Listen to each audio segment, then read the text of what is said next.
Grand débat, Joanneau jette l'éponge. Et ça alimente des discussions sur BFM TV. Tiens, qu'est-ce qui se passe avec ce débat-là? L'Élysée ne souhaite pas réagir à la décision de Chantal Joanneau de se retirer de l'organisation. Grand débat, ok, d'accord. Tu vois, là, ils vont commencer à se défiler. Seulement, il faut bien leur expliquer que dans ce débat-là, nous, on ne demande pas Joanneau ou je sais pas quel plein-pain, on s'en fout. Nous, c'est Castaner, Macron, Griveaux et Édouard Philippe. Ce sont eux les principaux responsables du bordel ambiant. C'est pas à les Républicains de répondre, c'est pas à des gens du PS de répondre, c'est pas à d'autres gens. Les responsables, on les connaît tous, même les journalistes de BFM TV, ils ont bien identifié qu'il y avait un problème avec Macron, le gouvernement Édouard Philippe et, en première ligne, M. Griveaux et M. Castaner. Donc c'est à eux de se présenter au débat et personne d'autre. Ok? Allez, à tout de suite.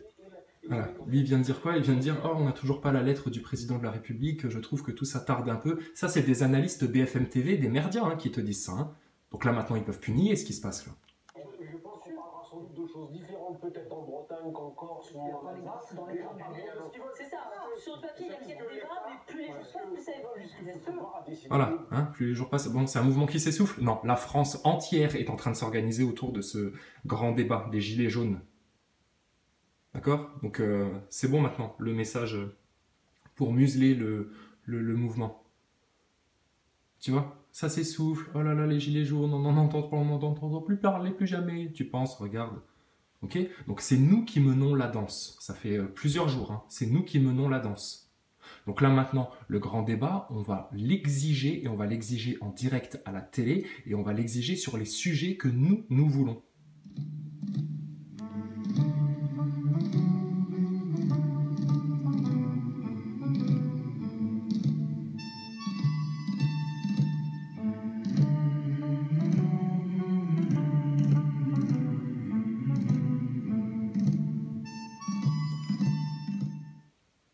C'est bon, vous avez trouvé la nouvelle chaîne? Bien, tu vois, c'est ici. La moquette, c'est toujours la même, ça n'a pas changé, tu vois. On a toujours pas eu le temps de passer la spie, parce que putain, qu'est-ce qu'ils racontent dans l'actualité, dis donc, les vilains là. Allez. Au hasard.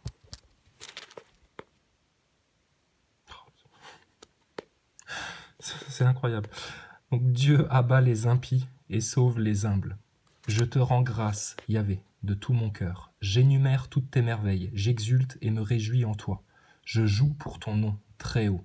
Mes ennemis retournent en arrière, ils fléchissent, ils périssent devant ta face, quand tu m'as rendu sentence et jugement, siégeant sur le trône en juste juge. Tu as maté les païens, fait périr l'impie, effacé leur nom pour toujours et à jamais. L'ennemi est achevé, ruine sans fin. Tu as renversé des villes et leur souvenir a péri. Voici, Yahvé siège pour toujours, il affermit pour le jugement son trône. Lui, il jugera le monde avec justice, prononcera sur les nations avec droiture. Que Yahvé soit un lieu fort pour l'opprimé, un lieu fort au temps de détresse. En toi se confient ceux qui connaissent ton nom. Tu n'abandonnes point ceux qui te cherchent, Yahvé. Jouez pour Yahvé, l'habitant de Sion. Racontez parmi les peuples ses hauts faits. Lui qui s'enquiert du sang, se souvient d'eux, il n'oublie pas le cri des malheureux. Pitié pour moi, Yahvé, vois mon malheur, tu me fais remonter des portes de la mort, que je publie toute ta louange. Aux portes de la fille de Sion, joyeux de ton salut. Les païens ont croulé dans la fosse qu'ils ont faite, au filet qu'ils ont tendu. Leur pied s'est pris, Yahvé s'est fait connaître, il a rendu le jugement, il prend l'impie à son propre piège. Que les impies retournent au shéol, tous ces païens qui oublient Dieu, car le pauvre n'est pas oublié jusqu'à la fin, l'espoir des malheureux ne périt pas à jamais. Dresse-toi, Yahvé, que l'homme ne triomphe, qu'ils soient jugés, les païens, devant ta face. Jette, Yahvé, sur eux l'épouvante, qu'ils connaissent, les païens, qu'ils sont hommes. Pourquoi, Yahvé, restes-tu loin, te caches-tu au temps de détresse? Sous l'orgueil de l'impie, le malheureux est pourchassé, il est pris aux ruses que l'autre a combinées. L'impie se loue des désirs de son âme. L'homme avide qui bénit méprise Yahvé. L'impie arrogant ne cherche point, pas de Dieu. Voilà toute sa pensée. À chaque instant, ses démarches aboutissent. Tes jugements sont trop hauts pour lui. Tous ses adversaires, il souffle sur eux. Il dit en son cœur, je tiendrai bon, il ne m'arrivera jamais aucun malheur. Malédiction, fraude et violence lui emplissent la bouche. Sous sa langue, peine et méfait. Il est assis à l'affût dans les roseaux. Sous les couverts, il massacre l'innocent. Des yeux, il épie le misérable. À l'affût bien couvert comme un lion dans son fourré, à l'affût pour ravir le malheureux. Il ravit le malheureux en le traînant dans son filet. Il épie, s'accroupit, se tapit, le misérable tombe en son pouvoir. Il dit en son cœur, Dieu oublie, il se couvre la face pour ne pas voir jusqu'à la fin. Dresse-toi, Yahvé, ô Dieu, lève ta main, n'oublie pas les malheureux. Pourquoi l'impie blasphème-t-il Dieu? Dit-il en son cœur, tu ne chercheras point. Tu as vu, toi, la peine et les pleurs, tu regardes pour les prendre en ta main, à toi le misérable s'abandonne. L'orphelin, toi, tu le secours. Brise le bras de l'impie, du méchant, tu chercheras son impiété, tu ne la trouveras plus. Yahvé est roi pour toujours et à jamais. Les païens ont disparu de sa terre. Le désir des humbles, tu l'écoutes, Yahvé? Tu as fermi leur cœur, tu tends l'oreille pour juger l'orphelin et l'opprimé, qu'ils cessent de faire peur, l'homme né de la terre.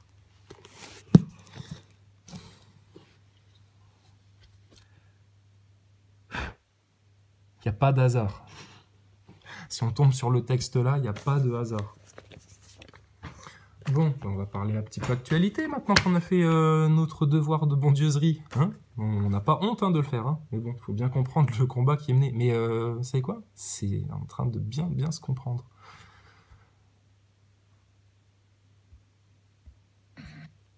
Le réveil est là, hein. C'est indéniable. Indéniable.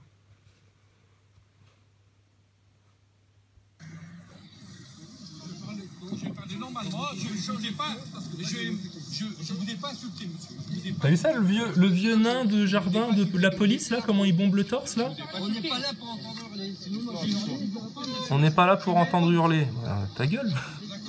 On n'est pas là pour se faire mutiler, mon ami.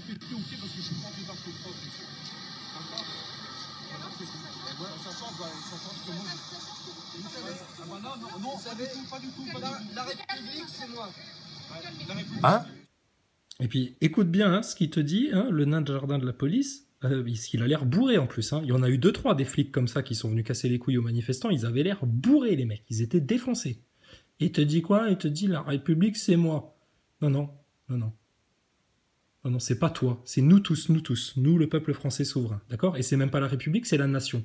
Parce que la République, c'est d'origine maçonnique, ça. Et ça, on va en parler. On va parler des termes avec justesse. Pas comme dans les médias mainstream. Donc non, la République, la France, la nation, tout ça, non, c'est nous, d'accord? Donc arrêtez de vous la péter, les gendarmes et les flics, pour après aller faire les petites victimes quand vous vous êtes fait péter le bras parce que vous avez été trop loin dans votre sale délire. T'as vu ça? Il te parle comme à des enfants. Tu te calmes maintenant, hein? Tu vas arrêter, hein? Alors tout ça pourquoi? Parce que la vidéo était titrée « Le mépris est le plus impitoyable des sentiments ». Ouais. Effectivement, le même mépris qu'a eu ce genre de mec-là, vous irez voir cette vidéo par exemple, hein, quand t'avais un RG qui était déguisé en journaliste, qui te crachait à la gueule, hein, parce que t'oses aller le voir et puis lui dire « Mais attendez, vous êtes des vieux flics déguisés en journalistes, c'est interdit par toutes les lois là de faire ce que vous faites là. » Et ça c'est en France, hein, et ça date. Hein. Ça date. Hein. Donc, ah tiens, Trump dévoile la vérité sur l'assassinat de JFK. Ce sera intéressant d'aller voir ce qu'il a à dire. C'est bizarre, on est vraiment en train de vivre un temps de vérité, hein, les amis, là, clairement. Hein.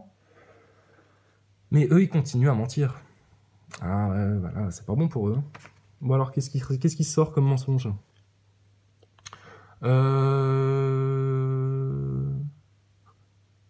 Monsieur Luc Ferry, au tableau, s'il vous plaît.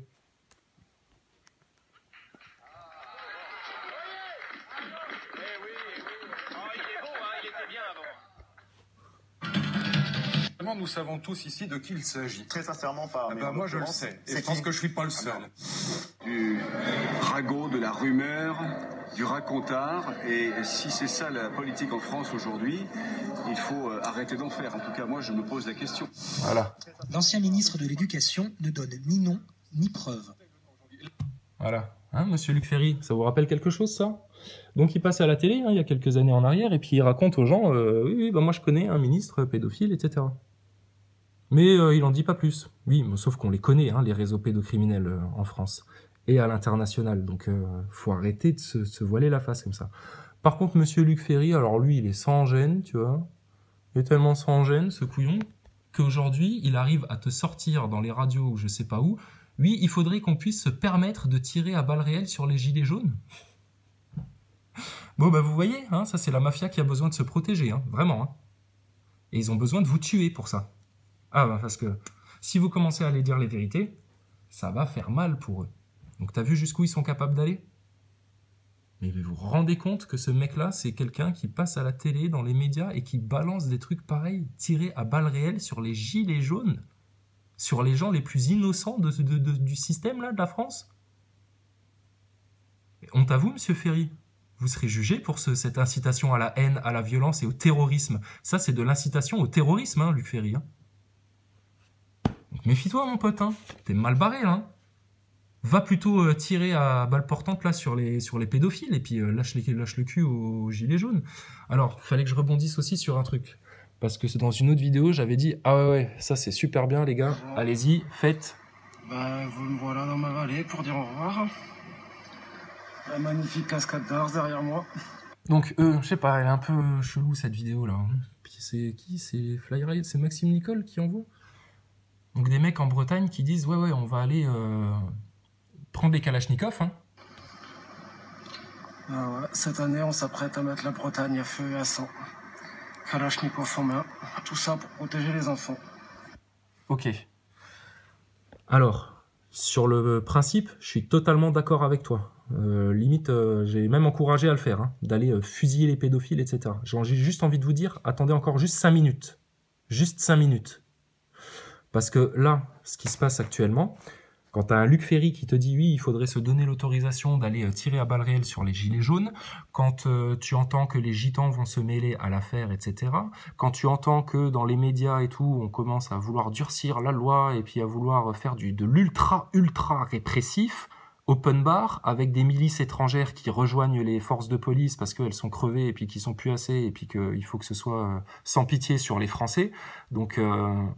là, il faut qu'on évite les pièges encore. Hein. Il y a encore des pièges à éviter. Hein. Et puis, il y en aura encore dans les temps qui viennent. Il va falloir qu'on continue de courir. Donc là, un des pièges dans lequel on risque de tomber si on passe trop vite à l'action d'autodéfense, hein, violente, par les armes, admettons. Hein. Mais déjà, quand tu te sers de tes poings et de tes pieds, c'est déjà des armes létales, apparemment. Putain, le boxeur, sérieux. Enfin, bref. Mais là, attendez juste 5 minutes. Parce que si on fait un truc comme ça... Là, ça va être, c'est bon, terrorisme, guerre civile, dans les camps, etc. Tout le monde, camp de concentration, enfin là, ça va être sans pitié. Hein. Ça va être l'armée et tout. Et Macron, il est parti dans ce délire-là, parce que lui, il est complètement il est foutu. Il est tellement foutu que ses maîtres l'ont lâché, il a mal fait le boulot pour ses maîtres, il est en train de se faire défoncer la gueule par ses maîtres, les Français se lui défoncent la gueule, et puis là, il est mal. Donc s'il a la moindre petite ouverture, hein, puis n'oublie pas que derrière, t'as les sionistes comme Meyer Habib, hein, qui le tutoient gros comme le bras, t'as BHL et compagnie, Attali, hein, à qui il envoie des SMS H24 apparemment, hein, toute la Dream Team là, et ils doivent lui souffler à l'oreille, mais là il faut que t'insistes Macron, etc. Parce que eux ils doivent le pousser à installer le chaos et la guerre civile dans la société, hein, parce que c'est le but. C'est le but, faut bien en avoir conscience ça maintenant. Hein. L'État est menteur, manipulateur, les médias, etc. Leur but à eux, c'est de pousser la France vers le chaos et la guerre civile. Mais ça, je pense que tout le monde l'a bien compris maintenant. Donc cette action-là, bien sûr, il va falloir la faire, parce qu'il va falloir les nettoyer, ces gens-là. Mais j'ai envie de vous dire, pas à la Kalachnikov, pas à feu et à sang. Rentrez, défoncez-les à coups de batte de baseball, pétez-leur un bras, etc. S'il faut leur foutre un coup de fusil à plomb dans la gueule pour les calmer, etc., ok. Mais ne partez pas justement dans un but à feu et à sang. Au contraire, votre force, notre force, c'est justement de respecter la loi. Parce que eux s'imaginent qu'ils vont propulser la France vers le chaos, la guerre civile, le conflit armé, etc. Mais nous, non, on n'est pas des séditieux. Nous, on veut faire les choses dans les règles, dans les lois, messieurs. Donc, les pédophiles que vous voulez buter à la Kalachnikov, je vous dis, vous avez toutes les raisons de le faire. Mais gardez à l'esprit qu'en faisant ça, ça va être un piège et que le système va se servir de ça pour faire passer une partie des gilets jaunes, et puis aussi les gitans, et puis machin, tu vois, pour les extrémistes, et puis justifier l'appel de l'armée en France pour calmer le jeu. Donc non, allez-y à la batte de baseball, allez-y pour les défoncer, vous leur pétez des bras, vous les mettez inanimés, ou je sais pas, vous les assommez, vous faites ce que vous voulez, hein, à l'arme blanche, sans les mutiler et sans les tuer, que ça reste citoyen, tu vois, et pas un truc barbare. Et puis, vous les ligotez, et puis vous les présentez devant la justice et devant une gendarmerie. Et vous leur dites, voilà, on a chopé ces mecs-là en flagrant délit d'action pédophile, d'organisation et de réseau pédophile. Parce que comme on le sait, ceux qui participent à ces réseaux pédophiles-là, c'est des grands notables, c'est des magistrats, c'est des hauts fonctionnaires de police, même en province. Hein. C'est des gens de la haute société, on va dire. Donc s'il y a une action violente comme ça qui est menée d'un coup sec, donc là tu vas voir, ils vont te tourner ça comme une attaque de gilets jaunes extrémistes qui vraiment, là maintenant, tu vois, après avoir défoncé la porte du ministère avec un transpalette, donc maintenant ça va être ça. Donc il ne faut pas qu'on leur donne aucune raison de nous coller une étiquette de terroriste dessus. Il y a urgence effectivement à le faire, mais des fois dans l'urgence, il faut savoir être un tout petit peu patient. Et on va attendre le grand débat pour mettre ce gros dos-là sur la table, parce qu'il va falloir le mettre, ce gros dos. Ça fait des années que ça dure, les réseaux pédophiles. Il va falloir le mettre et ne jamais le lâcher, qu'ils baissent tous la tête dans les médias. Mais n'allez surtout pas faire ça, parce que si vous faites ça, vous allez complètement desservir le mouvement des Gilets jaunes. Attendez. Et si vous voulez le faire, faites-le à l'arme blanche. Pétez-leur la gueule, vous les menottez, vous les ligotez, vous les prenez en photo, hein, qu'il y ait des preuves, etc., de ce qu'ils font. Et puis on les met devant la justice. C'est tout. Mais ne rentrez pas dans le piège. Et j'ai été le premier à dire, ouais, les pédophiles, il faut les buter, etc., machin. C'est toujours pareil. C'est dans la motivation qu'il faut les exploser. Maintenant, dans l'action réelle, il faut quand même être plus intelligent que ça et voir le système venir. Parce que le système cherche vraiment à nous piéger. Ok, donc à l'arme blanche, au bâton, au poing, au pied, hein, on n'a pas besoin d'autre chose. Hein. Regarde les CRS, on se les fait au poing et au pied. Hein. Et à la caillasse et machin. Il n'y a pas besoin d'armes à feu, il n'y a pas besoin de Kalachnikov ou quoi. Donc vous voulez faire un truc sur les pédophiles en région, très très bonne idée. Mais faites-le, il faut qu'on le fasse quand même intelligemment. Il faut que ça nous serve, il ne faut pas que ça nous desserve, justement. C'est n'importe quoi. Qui est-ce qui envoie cette vidéo bizarre là quand même? Tu vois, parce que moi j'ai parlé de ça en disant ouais c'est super bien et tout, mais là avec le recul je me dis... Ouais, moi pareil, hein, je poste, allez-y, faites, les gars, faut rétablir le truc, etc. Mais je sais pas, méfiance. Donc, prudence avec ça. On revient pas en arrière, on dit juste, attendez juste 5 minutes. Parce que ce qu'il faut avoir là maintenant, de toute façon, ils en parlaient là, justement, à la télé. Hein, le grand débat, et puis il commence à se défiler, et puis Bruno Le Maire aussi qui a sorti un truc très drôle.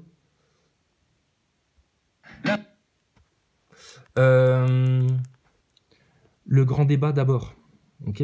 Il faut qu'on exige maintenant ce débat-là dans la société française. Il faut que ça se fasse sur TF1 ou sur France 2, enfin de toute façon, ou sur les deux, mais il faut que ça se fasse sur une chaîne grande écoute à un moment en direct. Et il faut bien qu'on exige la présence de M. Castaner, Griveaux, Édouard Philippe et Macron, parce que ce sont les 4 responsables devant toute la France. Même ceux qui ne sont pas d'accord avec les Gilets jaunes et qui en ont marre du bordel ambiant, il faut bien qu'ils comprennent que les responsables, c'est leur gouvernement. Ils ont mal géré une situation. Donc c'est à eux qu'il faut demander des comptes. Et c'est quand même la moindre des choses, compte tenu de la gravité et de la violence de la situation et du chaos que c'est en train d'installer dans la société française, d'exiger que ce gouvernement-là se présente enfin devant les Gilets jaunes pour discuter maintenant, mettre les gros sujets sur la table, demander aux Gilets jaunes ce qu'ils veulent, pourquoi et qu'est-ce qu'on peut faire pour sortir de la crise, qui est un vrai débat et pas quelque chose en huis clos, caché dans les bureaux de l'Élysée, etc. Non, quelque chose à la télévision, dans les médias et que ce soit fait au grand jour. Donc nous, Gilets jaunes, nous proposons ça au gouvernement pour sortir de crise, pour que nos forces de l'ordre ne se fassent plus blesser, pour que nos concitoyens ne se fassent plus blessés, pour que tous les concitoyens retrouvent la paix sociale et le calme et l'ordre social. Je pense que c'est la moindre des choses de la part d'un gouvernement qui est censé être plus intelligent, plus éduqué, plus lettré que nous, etc., d'accepter ce grand débat-là. Donc par contre, ce sera sous la forme que nous demandons. Hein. Eux ont posé des ultimatums, Luc Ferry menace de tirer à balles réelles sur la population si elle continue à ouvrir sa gueule. Donc maintenant, on va se calmer Luc Ferry et compagnie et on va juste venir faire un grand débat. Et ça durera 3 heures, 4 heures, 5 heures s'il faut. Mais tant qu'il y aura des choses à dire, on va tout dire. S'ils n'acceptent pas ça, c'est la preuve pour les quelques pourcentages de Français qui restent fidèles à la Macronie en pensant qu'ils font le boulot, etc., et qui ne voient pas plus loin que le bout de leur nez. Ce sera la preuve pour vous, messieurs, dames, chers concitoyens, que ce gouvernement est un gouvernement de réels infâmes dictateurs manipulateurs et que leur seul but est bel et bien de pousser la France à la guerre civile. Donc là, c'est de la haute trahison. C'est de la haute manipulation de population. C'est pousser les gens à la mort. C'est du terrorisme. J'accuse M. Macron et le gouvernement de haute trahison à la France et je les accuse de terrorisme. Officiellement, là. Ces gens-là sont des terroristes. Alors, ils veulent calmer la situation, faire profil bas, pas montrer patte blanche, discuter, il n'y a pas de souci. C'est grand débat au prochain acte en direct à la télé. Et TF1, France 2, comme vous voulez, je viens, d'accord ? Ça vous a plu comment je parlais sur Internet ? Je viendrai pas pour faire le grand cador, je me mettrai tranquillement dans le public et qu'il y ait des micros accessibles au public pendant ce grand débat-là, d'accord ? Qu'on donne des micros pour que des gens puissent s'exprimer. Et je viendrai pour être présent, pour pouvoir m'exprimer. Et surtout sur Internet, il faudra qu'il y ait 2, 3, 4 personnes qui surveillent un forum quelconque ou une FAQ ou je sais pas, et qui transmettent, d'accord ? Et on veut à chaque fois, parce qu'on est équitable, on veut un présentateur, un journaliste du mainstream et un journaliste que nous choisirons, quelqu'un qu'on estime faire du journalisme sur Internet. Et le faire bien. Et pareil, dans les 4-5 personnes qui surveilleront un petit peu les questions sur le forum et puis qui feront participer les internautes et les téléspectateurs à ce débat-là, il faudra qu'il y ait des gens du mainstream, hein, LCI, BFM TV, ce que vous voulez, et puis qu'on ait des gens d'Internet, hein, de chez nous, de notre camp, des gilets jaunes, qui puissent aussi, eux, relever les questions pertinentes posées par les internautes. Donc c'est cette forme-là ou rien du tout. Il y a quelques semaines en arrière, monsieur Bruno Le Maire, quand on lui disait mais est-ce que vous accepteriez de recevoir une délégation de gilets jaunes pour discuter avec eux, il haussait des épaules et levait les yeux au ciel et prenait l'air le plus méprisant possible pour dire mais attendez, mais vous rendez pas compte de faire accueillir des gueux, tu sais, dans les palais de l'Élysée, mais enfin vous n'y pensez même pas, hein. Et là en attendant ils font tous leur petite merde. Petit rappel historique, histoire récente, regardez bien ça. La réalité, c'est qu'Emmanuel Macron, c'est une coquille vide. Emmanuel Macron, c'est l'homme sans... Ça, c'était avant justement que, oh là là, ils rejoignent tous Macron. Regarde comment ils l'ont dégueulé, à quel point ces gens-là retournent leur veste, à quel point ces gens-là ne sont pas des gens de valeur, des gens qui ont des choses importantes à dire, c'est juste des gens qui retournent leur veste. C'est des communicants, des carriéristes. Ils se foutent complètement de la France, ils ne pensent qu'à leur petite boutique de merde. Projet. Parce que c'est l'homme sans conviction. Ouais, Macron. Monsieur Bruno Le Maire. Ministre. Donc ça, c'est sur la chaîne Lorenzo Fauton. Je ne me reconnais pas dans ce qu'Emmanuel Macron incarne. Personne, nous non plus. Monsieur François. C'est bien pour ça qu'il y a le mouvement des Gilets jaunes. Ministre d'État. Et parce qu'il n'incarne pas l'État, il incarne la trahison, le terrorisme. Ministre de la Justice. Et la manipulation. J'arrive mal à cerner la personnalité d'Emmanuel Macron. Ah ouais, bah pourquoi vous le soutenez autant maintenant ? S'il a la force, s'il a la densité, s'il a la cohérence nécessaire. Ah bah on est d'accord. Marielle de Sarnez. Ah quand même, ministre. Ministre auprès du ministre. Oh bah tiens, puis pas un petit ministère. Hein. Affaires étrangères, Europe. Oh là là, Darmanin, qu'est-ce qu'il fait là ? Ah bah oui. Vis-à-vis de son mentor François Hollande. Il est dans ses crises d'ado, il raconte absolument n'importe quoi. Voilà, c'est Macron, hein, il raconte n'importe quoi. Voilà. Je rappelle aussi qu'à aucun moment de sa campagne, il n'a présenté un programme clair, net et précis. Il n'a fait que blablater pendant toute la campagne. Hein. Il n'y avait pas de programme, zéro. Mais c'est pas grave, hein. LCI, BFM TV ont tous voté pour lui. Hein. Monsieur Gérard et puis des deux mains. Hein. Darmanin, ministre de l'Action. De l'Action, ah bah. Public. Darmanin, ministre de l'Action, attention. Hein. Oh putain, mais ça c'est drôle. Hein. Darmanin, l'Action. Ah bah t'es servi avec l'Action. Hein. Quand il s'exprime sur tout plein de choses, je dis c'est dommage qu'il n'ait pas été ministre de l'économie juste avant, parce qu'il aurait pu le faire. Ah, pardon, il était ministre de l'économie avant, il ne l'a pas fait. Le président de la République. Tu te rends compte ? Édouard Philippe, hein. Édouard Philippe. T'es convoqué au grand débat, hein, Édouard Philippe. Hein. Et puis rase-toi la moustache un peu. Public a nommé monsieur Édouard Philippe Premier ministre. Enfin bref. Hein, ouais, c'est bon quand ça pique. Donc tu vois, c'est des putes. C'est des putes. On est dirigé par des putes. C'est les pires criminels de la Terre, ces gens-là. C'est les gens qui font les gentils, les politiciens. C'est les pires criminels de la Terre. C'est la pire mafia. Tellement que c'est une mafia. Et on l'a appris hier, Jacqueline Moreau a décidé, elle, de créer son parti politique, son parti. Alors elle est partie toute seule. Du moins pour le moment. Alors CNews, machin, ne te parle pas de ce qui se dit sur Internet, sur les 4 racines du mal, ne te parle pas de cet éveil de conscience. Par contre, ils te font un petit article sur l'agent du système qu'est Madame Jacqueline Moreau, hein, mémé spiritisme, on va l'appeler. Ridicule la vieille. Et alors regarde là. Nous sommes en Comment direct trahir avec un cette mouvement figure révolutionnaire bien en connue France. Maintenant, depuis cette crise des Gilets jaunes, hein, vous le savez, c'est cette vidéo qui a tout déclenché, sa vidéo, où elle demandait au gouvernement des comptes sur l'utilisation de l'argent du contribuable. On va y revenir justement sur votre parti. Jacqueline Moureau, bonjour. Avant tout, je voulais vous faire réagir à cette cagnotte. Une cagnotte pour soutenir un boxeur, un ex-boxeur qui frappe des gendarmes. Ça vous... Qui frappe des gendarmes. Ouais, Alors, c'est un boxeur, effectivement. Je précise, hein, parce que vous faites pas votre travail de journaliste, menteur et propagandiste jusqu'au bout. C'est un boxeur qui, tous les samedis, hein, bien avant les Gilets jaunes, hein, déjà, hein, et puis parce que c'est un gitan, hein, alors, parce que c'est un gitan et qu'il est boxeur, tous les samedis, hein, bien avant ces événements-là, il allait taper des gendarmes. Ah, c'était son sport du samedi. Il trouvait des gendarmes et il allait les boxer. Non, mais vous vous rendez compte comment il présente l'information? Et, désolé, hein, madame la journaliste, mais là, c'est... Vous vous en rendez peut-être pas compte des effets de ce genre de petites phrases-là, mais c'est vraiment volontaire. Qui écrit votre script? C'est bien fait, hein, c'est subtil, hein, mais regarde. Jacqueline Moureau, bonjour. Avant tout, je voulais vous faire réagir à cette cagnotte. Une cagnotte pour soutenir un boxeur, un ex-boxeur qui frappe des gendarmes. Ça vous choque? Comme ça, il frappe des gendarmes, ça l'amuse. Il fait pas ça par légitime défense. Alors bonjour, d'abord merci de me recevoir. Oui, évidemment, ça me choque. Ça me choque qu'on récompense quelqu'un qui donne des coups. Il aurait été plus judicieux. Tu vois, sérieux, bon, c'est bon, on va même pas en parler, mais d'accord, Jacqueline Moureau, jetez-lui des œufs pourris à la tête, hein, sérieux. Hein. C'est une pauvre femme, hein, c'est une sale traître, elle. Donc, elle, terminée. Oh, regardez, vous voulez voir la maman d'Emmanuel Macron? C'est elle. Et apparemment, elle fait quoi ta maman là? Elle vient pas un petit peu te dire, Emmanuel, tu fais du mal aux Français? Qu'est-ce qui se passe avec ta mère, Emmanuel? Ah ouais, c'est une attaque personnelle, mais bon, je pense que là, on n'en est plus là, hein, on peut se permettre, un petit con. Appelle ta mère un petit peu. Je sais pas, fais quelque chose. Parce que tu pars en couille, hein, Emmanuel Macron, hein, et puis bien comme il faut. Hein. Elle est où ta lettre là? T'avais dit que t'enverrais une lettre aux Français là. Putain, regarde, nous on a déjà fait des heures et des heures de vidéos pendant ce temps, mais tu fais quoi toi? Qu'est-ce que tu branles dans ton bureau? On te paye cher, hein? Tu vas devoir rembourser tous les sous hein, que tu as pris. Donc appelle ta maman si ça va pas bien, hein, plutôt que d'aller voir 3 psys par semaine, d'envoyer des SMS à Attali et compagnie pour savoir qu'est-ce qu'il faut faire. Allô, SOS Sionisme?